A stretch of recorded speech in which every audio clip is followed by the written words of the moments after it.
नमस्कार दोस्तों, मैं प्रवीण सर आपका तान्या एकेडमी में हार्दिक स्वागत करता हूं। दोस्तों, इससे पहले हमने वीडियो में गयासुद्दीन तुगलक के बारे में बात की थी। दोस्तों, हुआ क्या था, थोड़ा सा लाइट का इशू था, इसलिए मैंने बीच में ही क्लास रोक दी थी। लेकिन हम क्या करते हैं, पहले पीछे से रिवाइज करते हुए चलते हैं। हमने गयासुद्दीन तुगलक के बारे में जब बात की थी तो मैंने आपको बताया था इसका जो टाइम पीरियड है वो इस से इस समय तक था। मैंने आपको बताया गयासुद्दीन तुगलक ने अपना जीवन सैनिक के रूप में शुरू किया था। उसमें योग्यता थी तो अलाउद्दीन खिलजी के समय ही वो क्या बन जाता है, दीपालपुर का गवर्नर या सूबेदार बन जाता है। उसके पश्चात उसमें योग्यता थी इसलिए वो क्या बनता है, तुगलक वंश का संस्थापक बनता है। और ये किस संप्रदाय से संबंधित थे, कैरोना तुर्क से संबंधित थे।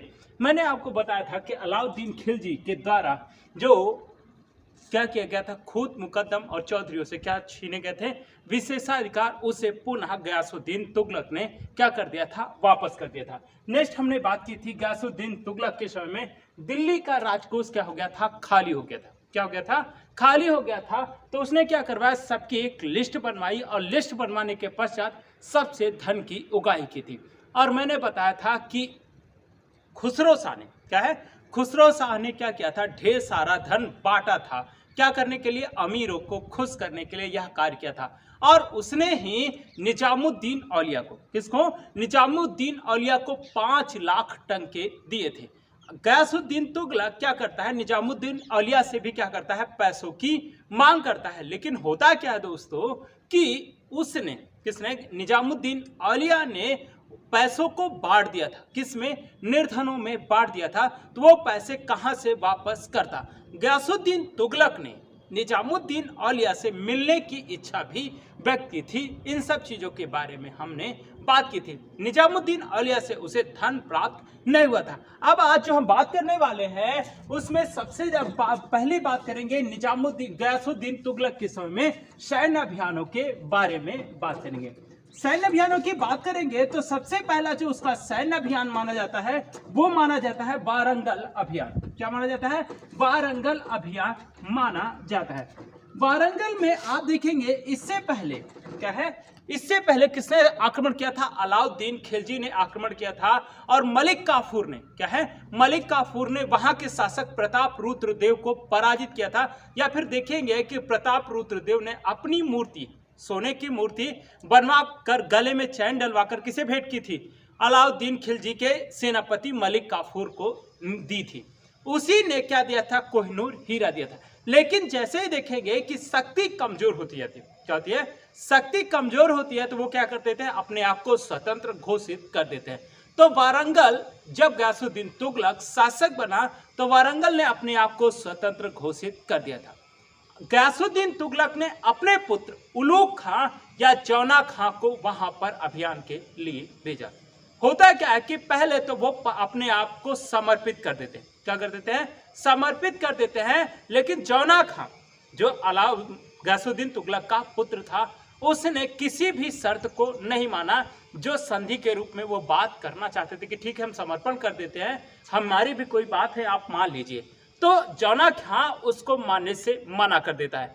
जब इस बात को मना कर देता है तो क्या करता है, वारंगल के शासक ने, क्या है, वारंगल के शासक ने दिल्ली से आने वाली रसद सामग्रियों की क्या करवा दी, घेराबंदी करवा दी। क्या करवा दी, घेराबंदी करवा दी। जब घेराबंदी करवाते हैं तो क्या होता है, उनके पास रसद सामग्री नहीं ढंग से पहुंच रही थी। और उसी समय अफवाह फैला देता है कि गयासुद्दीन तुगलक की क्या हो चुकी है, मृत्यु हो गई है। जौना खां उसका पुत्र था, तो उसे ये लगता है कि नहीं अब हमें चलना चाहिए वापस। क्या चलना चाहिए, वापस चलना चाहिए। जब वो वापस जाता है और ये पहला जो अभियान होता है वो क्या हो जाता है, असफल हो जाता है। जब असफल हो जाएगा तो फिर पुनः गयासुद्दीन तुगलक किसको भेजेगा सैन्य अभियान के लिए, जौना खां को ही भेजेगा। और जौना खां जाएगा और वारंगल पर क्या कर लेगा, अधिकार कर लेगा। वारंगल पर अधिकार करने के पश्चात क्या है, उससे दिल्ली सल्तनत में मिला भी लेता है। यह पहली बार हो रहा है कि दिल्ली सल्तनत में किसी दक्षिणी राज्य को साम्राज्य में मिलाया गया था। वारंगल को जीतकर क्या है, वारंगल को जीतकर उसका नाम सुल्तानपुर भी रखा गया था। और वारंगल अभियान कब हुआ था? 1321 में पहला अभियान हुआ था और दूसरा अभियान 1323 में हुआ था। तो दोस्तों हमने इन सब चीजों को देखा। नेक्स्ट, जब यह उस अभियान को वापस करके लौट रहा होता है तो उसने उड़ीसा पर भी आक्रमण किया था। कहां पर आक्रमण किया था? उड़ीसा पर आक्रमण किया था। उलूग खां ने या फिर जौना खां ने आक्रमण किया, वहां से धन प्राप्त हुआ और उसे हाथी प्राप्त हुए थे। तो दोस्तों ये रहा पहला अभियान जो बहुत ही इंपॉर्टेंट है। तो हम लिखेंगे गयासुद्दीन तुगलक के सैनिक अभियान। सैनिक अभियान। नंबर 1 वारंगल। वारंगल अभियान। नंबर 1 1321 गयासुद्दीन तुगलक ने गयासुद्दीन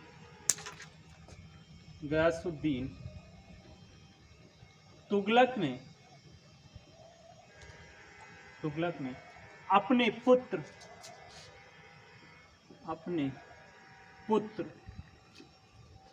जौना खां आब्लिक उलूग खां को वारंगल अभियान पर भेजा।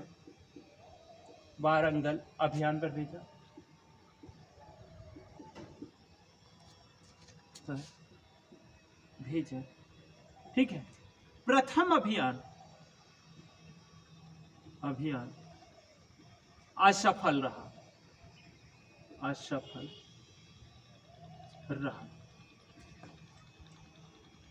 ठीक है दोस्तों, पूरी कहानी लिखने का कोई मतलब नहीं, हमको याद होना चाहिए क्या क्या घटनाएं हुई थी। दूसरा अभियान लिखेगा। 1323 में गयासुद्दीन तुगलक ने पुनः जौना खां को भेजा। वारंगल अभियान पर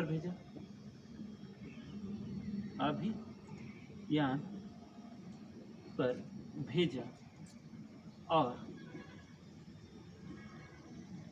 जौना खां ने विजय प्राप्त।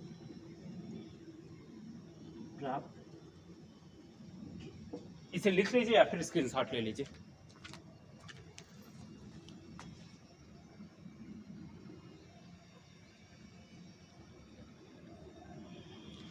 हो गया दोस्तों।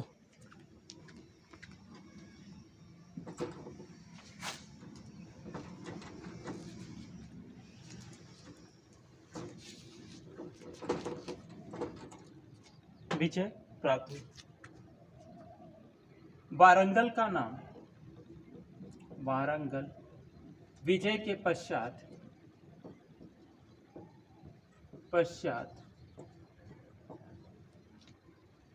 वारंगल का नाम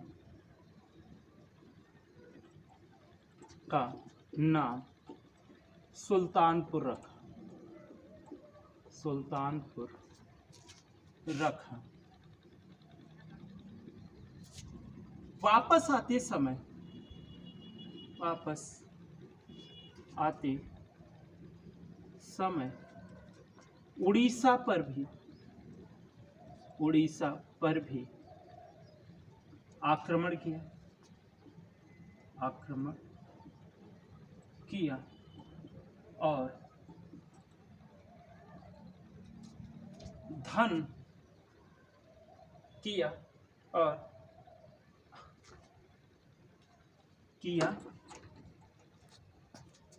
धन एवं हाथी प्राप्त की। ठीक है। नोट, वारंगल को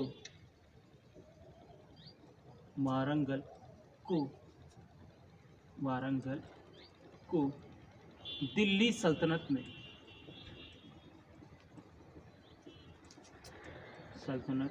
में मिला लिया। ठीक है दोस्तों, इसे लिख लीजिए या फिर स्क्रीनशॉट ले लीजिए।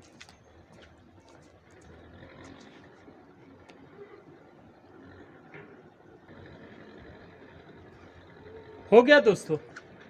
अब बात करते हैं गयासुद्दीन तुगलक के अंतिम सैन्य अभियान के बारे में, जो कहाँ हुआ था? बंगाल में हुआ था। और बंगाल में आक्रमण क्यों हुआ था, आप उसके बारे में हम बात करेंगे। बात करें तो देखेंगे गयासुद्दीन तुगलक जब शासक बना तो बंगाल स्वतंत्र था। क्या था? बंगाल स्वतंत्र था। बंगाल तो स्वतंत्र आप देखेंगे कि बलवन के समय से ही मान लीजिए, क्योंकि बलवन का पुत्र जो होता है बुगरा खां, कौन होता है? बुगरा खां लक्कम बंगाल से वापस ही नहीं आता है और वहीं पर वो शासन करता रहता है। और यहाँ पर जो भी शासक बनेगा वो सारी चीजें अलग चलती रहेंगी। तो ये चीजें आपको ध्यान रखनी है। और इसी समय क्या है, बंगाल में 3 भाई हुआ करते थे। क्या है? बंगाल में 3 भाई थे जो क्या कर रहे थे? शासन को लेकर युद्ध कर रहे थे। उसमें से एक का नाम था गयासुद्दीन, दूसरे का नाम था शिहाबुद्दीन और तीसरे का नाम था नसरुद्दीन। ये तीनों आपस में लड़ रहे थे और इस युद्ध में गयासुद्दीन की क्या होती है? विजय होती है। जब विजय होगी तो इनका जो छोटा भाई होगा जिसका नाम है नसरुद्दीन, कौन होगा?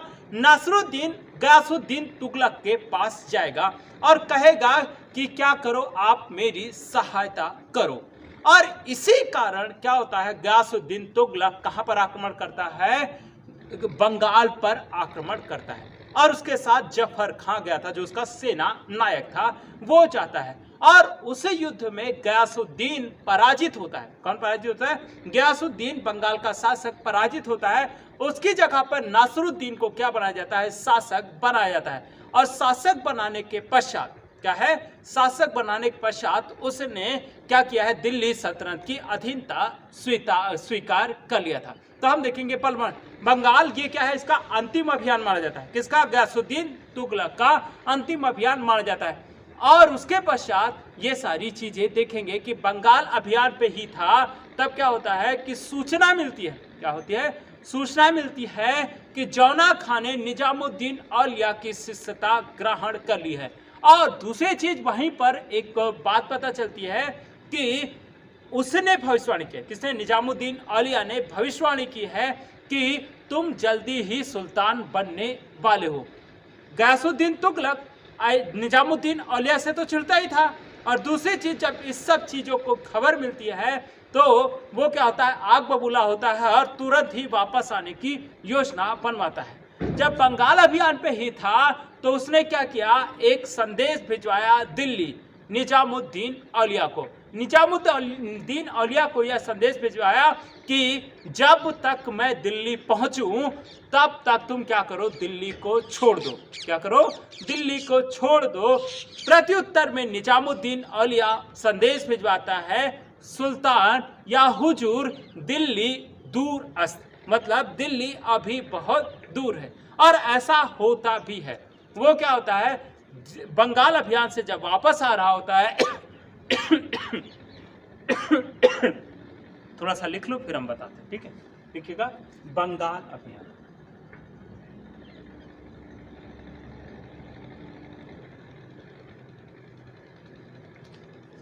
बंगाल अभियान 1324। 3 भाई थे। पहला का नाम क्या था? गयासुद्दीन, गियासुद्दीन,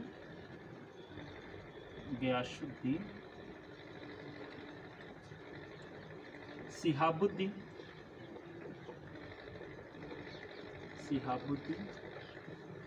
नासिरुद्दीन। ठीक है, उत्तराधिकार का युद्ध हुआ। उत्तराधिकार का युद्ध गियासुद्दीन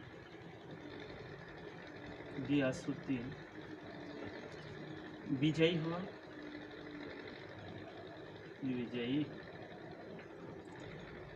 हुआ और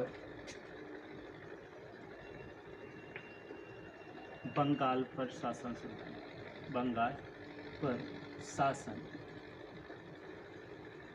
शुरू किया। यहाँ पर लिख लेते हैं, छोटे भाई ने, छोटे भाई नासरुद्दीन ने गयासुद्दीन तुगलक से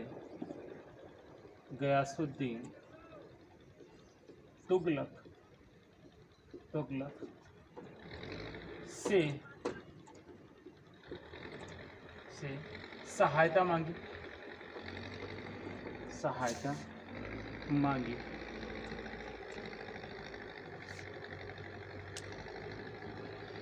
गयासुद्दीन तुगलक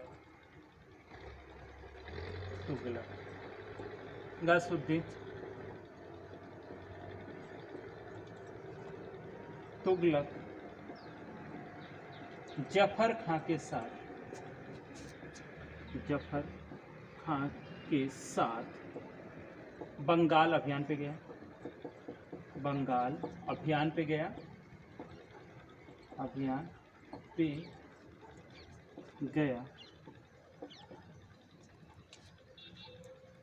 गयासुद्दीन पराजित हुआ। गियासुद्दीन पराजित हुआ।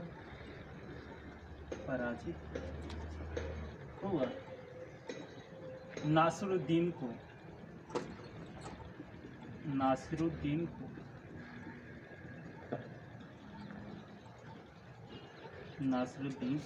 को शासक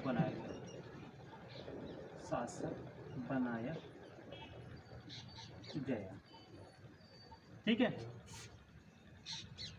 ठीक है, इसे लिख लो या फिर स्क्रीनशॉट ले लो, फिर हम बताते हैं।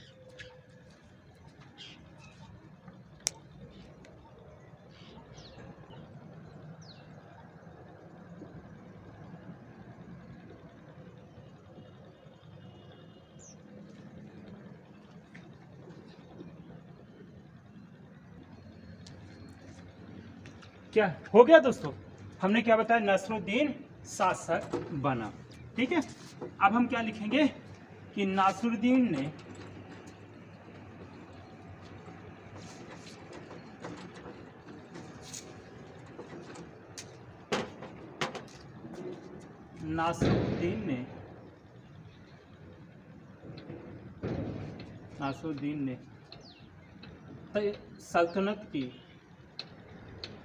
सल्तनत की अधीनता स्वीकार कर ली। ठीक है, ये हो गया।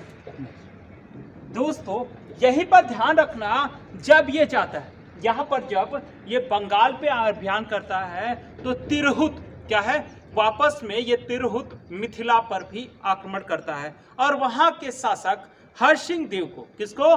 हरसिंह देव को भी पराजित करता है। तो लिखिएगा, इसी दौरान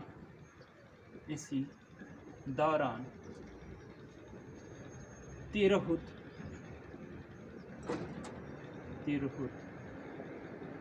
मिथिला के शासक हरि सिंह पर आक्रमण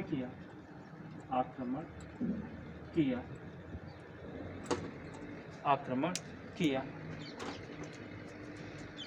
और विजय प्राप्त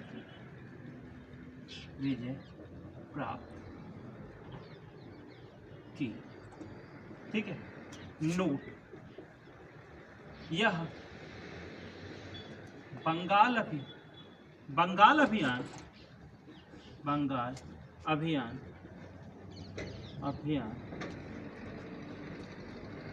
गयासुद्दीन तुगलक का अंतिम अभियान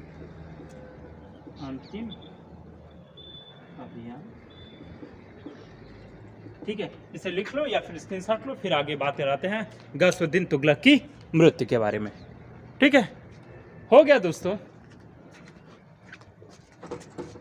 ठीक है, मैंने आपको बताया कि बलवान गयासुद्दीन तुगलक जब कहाँ रहता है, बंगाल में ही रहता है। तब क्या होता है, उसे सूचना मिलती है कि जौना खान ने, किसने, जौना खान ने निजामुद्दीन औलिया के क्या कर ली है, अधीनता स्वीकार कर ली थी। और निजामुद्दीन औलिया ने क्या कहा, भविष्यवाणी की थी कि जल्दी ही तुम क्या बनने वाले हो, सुल्तान। कौन, जौना खान। इसलिए गयासुद्दीन तुगलक आग बबूला होता है, तुरंत वापस आता है। और वापस आने के दौरान गयासुद्दीन तुगलक के लिए जौना खान क्या करता है, एक लकड़ी का भव्य महल बनवाता है स्वागत के लिए, तुगलकाबाद से थोड़ी ही दूर पर अफगानपुर में, जिसका वास्तुकार अहमद अयाज था। उसने क्या किया था, लकड़ी का महल बनवाया था। लकड़ी का महल जब बनवाया गया, जौना खान बनवाया गया, उसी लकड़ी के महल के गिर जाने के कारण क्या हो जाती है, गयासुद्दीन तुगलक की मृत्यु। और यहीं से एक संवाद याद रखना है कि निजामुद्दीन औलिया ने कहा था कि हुजूर दिल्ली दूरस्थ, हुजूर दिल्ली दूरस्थ है। यह क्वेश्चन आपसे कई बार पूछा गया है, तो लिखिएगा गयासुद्दीन तुगलक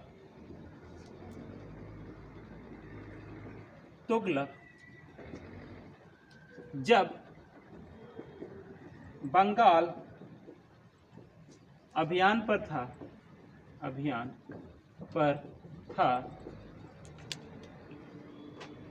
तभी सूचना मिलती है कि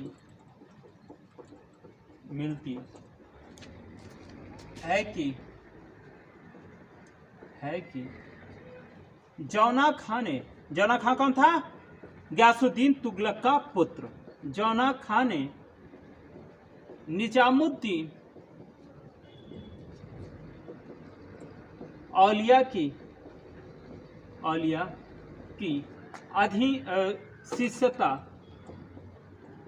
शिष्यता ग्रहण कर ली है,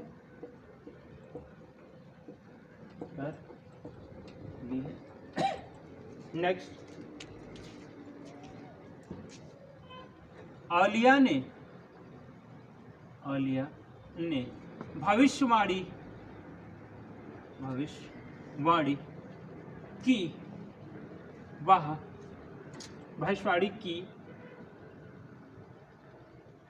की, वह जल्दी ही सुल्तान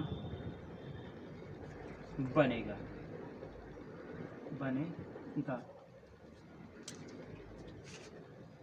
यह खबर सुनकर गयासुद्दीन तुगलक आग बबूला हुआ।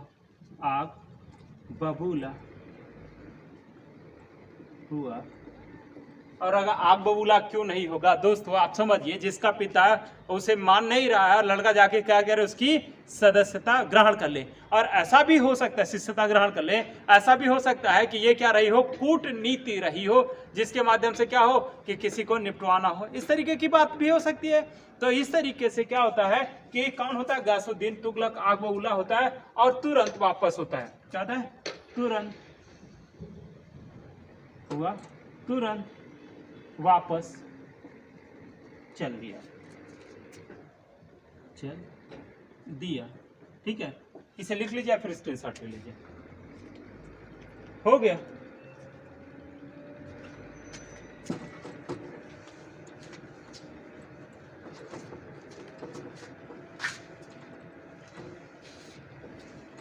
लिखिएगा, गयासुद्दीन तुगलक ने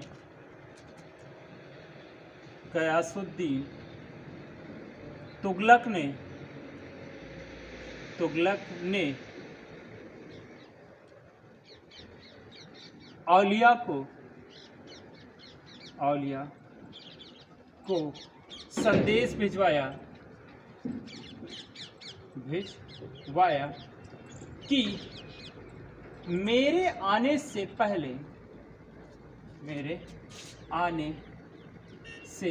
पहले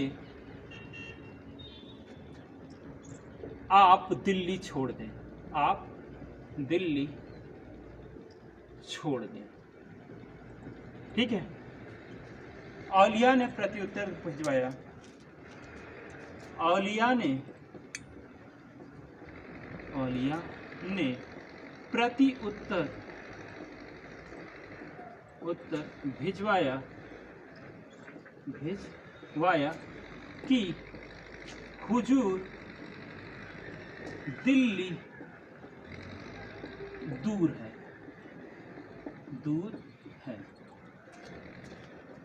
जौना खाने बंगाल विजय से वापस आ रहे अपने पिता गयासुद्दीन तुगलक के लिए तुगलकाबाद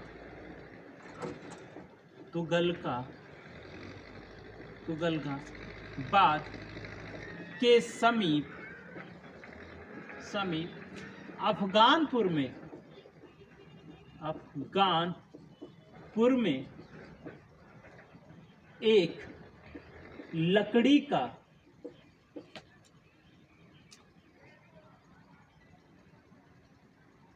आ रहे गयासुद्दीन तुगलक के लिए स्वागत के लिए, गयासुद्दीन तुगलक के स्वागत के लिए,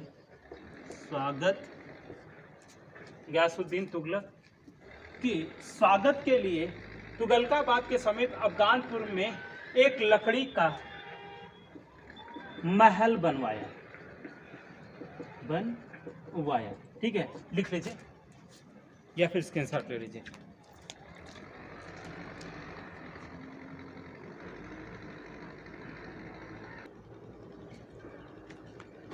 हो गया दोस्तों।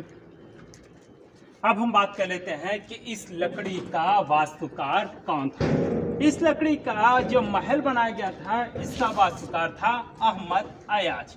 ऐसा बताया जाता है कि षड्यंत्र के माध्यम से यह महल बनवाया गया था, और ऐसा बताया जाता है कि हाथियों के नृत्य के दौरान, हाथी के मतलब कि स्वागत के लिए बनवाया गया था। तो स्वागत समारोह में जब हाथियां डांस कर रही थी, तब क्या होता है, उसी महल के गिर जाने के कारण किसकी मृत्यु हो जाती है, गयासुद्दीन तुगलक की मृत्यु हो जाती है। अब एक चीज और समझ में नहीं आती, अगर ऐसा ही होता तो महल में और सारे लोग तो होते जिनकी क्या होती, मृत्यु होती, लेकिन ऐसा किसी की भी मृत्यु नहीं होती। लेकिन एक और कहावत पता चलती है कि उसी दौरान क्या होता है, आकाशीय बिजली गिरती है, और इस कारण क्या होती है, गयासुद्दीन तुगलक की मृत्यु हो जाती है। तो लिखिएगा, लकड़ी के महल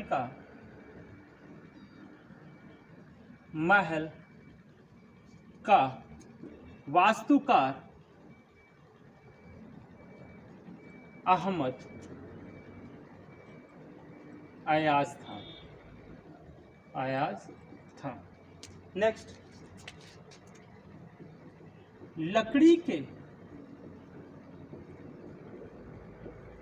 महल के गिर जाने के कारण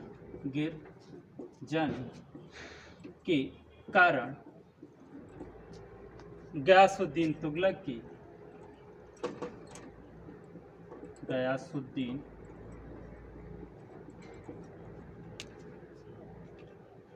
तुगलक की मृत्यु हो गई।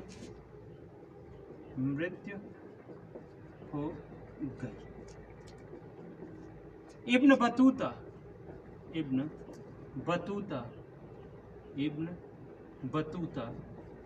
बताता है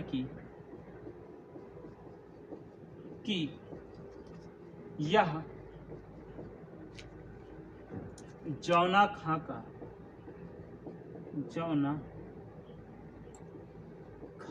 का षड्यंत्र था।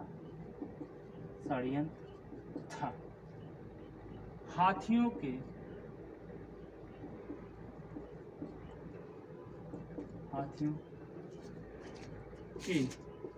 धक्के से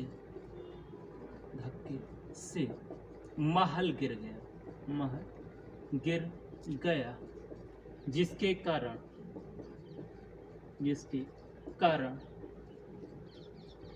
उसकी मृत्यु हो गई। गयासुद्दीन तुगलक की, जिसके कारण गयासुद्दीन तुगलक की मृत्यु हो गई। इसे लिख लीजिए या फिर स्क्रीनशॉट ले लीजिए।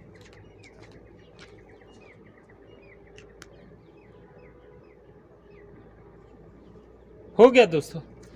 अब देखेंगे दोस्तों, किसने कहा है कि बिजली के गिरने से इसकी मृत्यु हुई। तो जियाउद्दीन बर्नी और फरिश्ता, क्या है, जियाउद्दीन बर्नी और फरिश्ता इस चीज को एक्सेप्ट करते हैं कि गयासुद्दीन तुगलक की स्वाभाविक मृत्यु हुई थी। किसके कारण? बिजली के गिर जाने के कारण यह मृत्यु हुई थी। बिजली गिरने के बर्नी एवं फरिश्ता गयासुद्दीन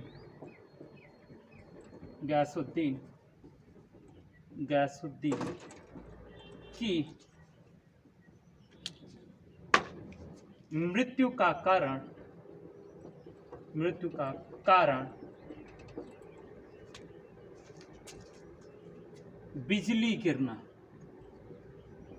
बिजली गिरना बताते हैं। ठीक है दोस्तों, कोई भी कारण रहा हो, क्या हुआ है, गयासुद्दीन तुगलक की क्या हो गई थी, मृत्यु हो गई थी। ये हमारे लिए सबसे इम्पोर्टेंट है। और कहाँ पर मृत्यु हुई थी? अफगानपुर में ही हुई थी। अफगानपुर में जब मृत्यु हुई तो इसे तुगलकाबाद में ही दफना दिया गया था। कहाँ पर? तुगलकाबाद में ही दफना दिया गया था गयासुद्दीन तुगलक ने। क्या है? गयासुद्दीन तुगलक ने तुगलकाबाद नगर की स्थापना करवाई थी। क्या करवाई थी? तुगलकाबाद नामक नगर की स्थापना करवाई थी। ये हमारे लिए सबसे इंपॉर्टेंट बात है। तो लिखिएगा, गयासुद्दीन तुगलक को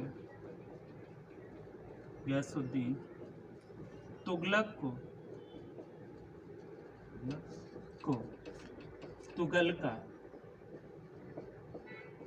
में दफनाया गया।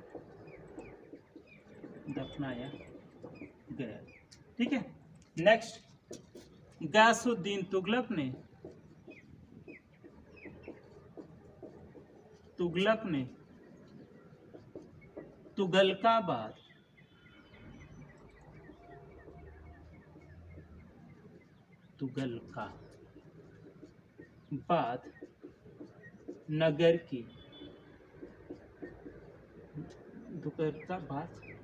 नगर की स्थापना, तुगलकाबाद नगर की स्थापना करवाई थी।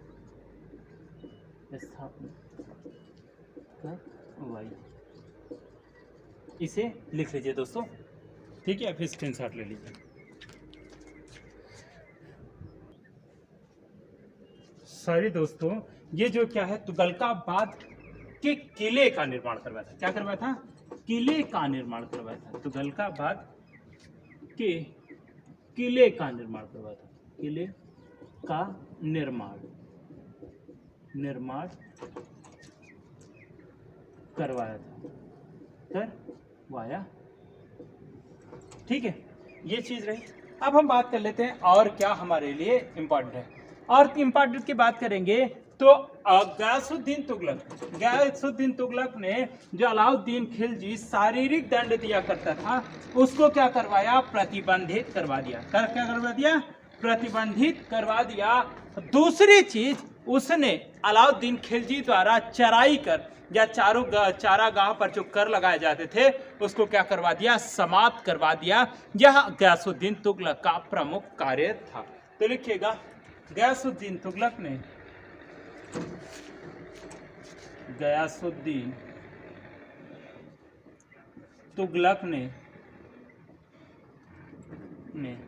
शारीरिक दंड प्रतिबंधित करवाया।